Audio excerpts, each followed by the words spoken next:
Salam, mehriban dostlar. Kanalyma geleriňiz üçin minnetdar.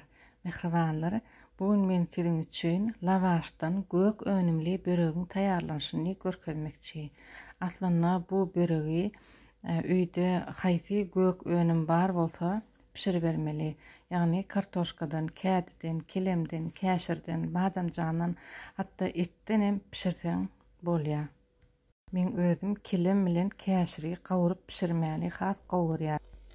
Bugün bolsa üýde gülkelem hemde kabak bar eken, ýa-da siziň bilen bile şu önümlerden pişirip görmekçi.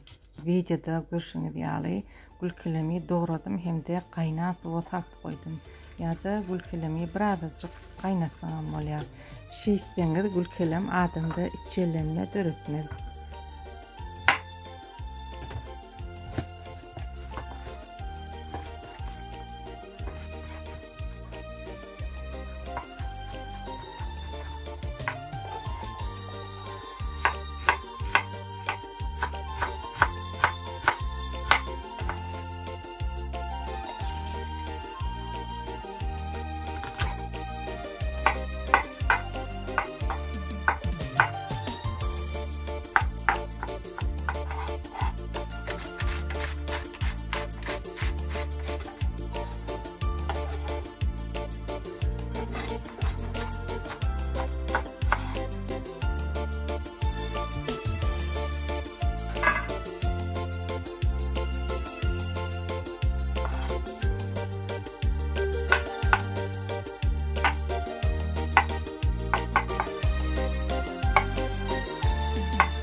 Ine mehribanlar gülkelemli kabakly börek taýýar.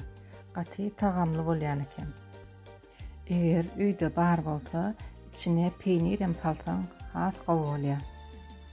Mehriban tomuşaçylarym, haýsy gök önümden ýa-da etden bu böregiň taýýarlanyşyny görmek isleýän bolsaňyz tesbirlerde ýazyň.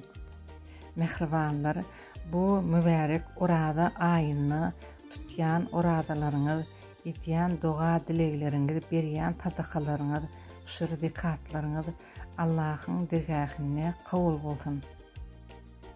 Videolarym barada pikirleriňizi ýazsaňyz, halan bolsaňyz, like goýsaňyz, agda bolsaňyz sizden hoşal bolardym.